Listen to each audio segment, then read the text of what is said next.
Hey everyone, Dr. Nadia Rizzo here, naturopathic doctor, and thanks for joining me today for Quick Tip Tuesday.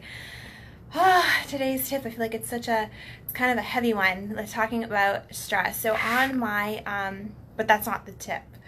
On my intake forms, I ask everyone, rate your stress from 0 to 10. So I have, if you see me in private practice, you rate your stress, and then after rating your stress, I say, what are the sources of your stress?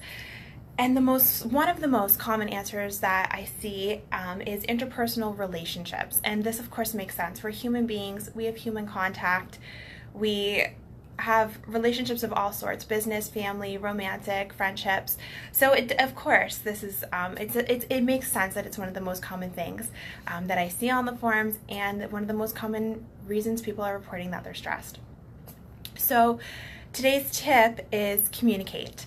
And I know in my heart that there is definitely someone who needs to hear this message right now, and I want you to really, really, really, really sit with this. So I'll give you an example. This is not going to be a quick tip. I'll give you an example from my own personal life. I had a business agreement with somebody, and this was months ago, and I felt like they weren't I felt like they weren't fully showing up as they were in the past. And I got to a point where I was getting so frustrated, and I was like, you know what, let's just terminate this contract. This isn't working for me. And the other person, God bless, was so in their light and so in their power, and they're like, Nadia, I really like working with you, and I want to find a way to make this work. And I know, I hear you're saying that you feel like I'm not showing up, but this is why. If you want me to meet the needs of this contract, to meet the agreement, this is what I need. And then she came forward and she was like, this is what I need from you. And I was like, oh, and I heard everything that she said. And number one, that she was honest enough to be able to tell me how she felt, and instead of just taking it and leaving. And that she expressed that she still wanted to have our business relationship. We still work together to this day, and she's fantastic, and I'm so grateful that we were able to clearly communicate. But had she not responded in the way that she had, I was ready to just be like, okay, I'm ready to wash my hands clean, see you later, I'm going to find someone else. And that wasn't really from a heart-centered place, because I was in a place of like this emotional state, and it's really never good to communicate or send that text or respond if you're feeling like you're stuck in that emotional state. Really not, oh man, really not a good idea.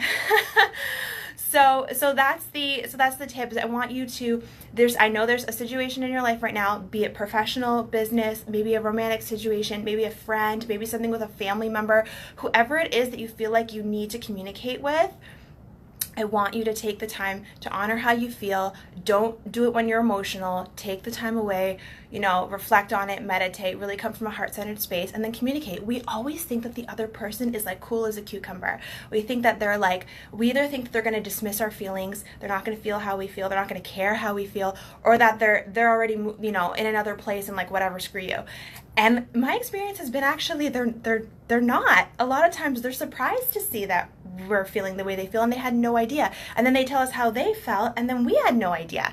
And then we would have left this golden opportunity on the table, whether that be business or friendship or whatever it is, because we simply just weren't communicating. And I said that to my business, the person in this business contract that I was with. I said, oh my gosh, imagine how many business deals fall through because the two parties are not just communicating from a heart-centered place and are not connecting that way. And she's like, yeah, I know. And I'm so grateful that we were able to have that experience. But what happens if you do sit down and then again, calmly and lovingly, just honoring how you feel and expressing how you feel? What if the other person doesn't respond the way you want them to? Oh my God, it's such a hard one. But that's okay. I feel like I'm getting a little triggered because I have a situation right now where I'm about to I've been wanting to engage in that same thing, and I'm like, oh, this person's gonna and getting lost in the thinking that the person's cool as a cucumber, and like I said, they're usually not. So don't get yourself lost in that fear. So if the other person doesn't respond the way you want them to, that's okay. At least you took the time to honor for yourself how you were feeling, and you communicated. You have to remind yourself that you can't control what other people do, and we can't control how other people respond. So we have to be able to honor our feelings. As long as you're coming from a respectful and loving place and you communicate that, what the other person does is up to them, and we can't control that. So you have to let that be.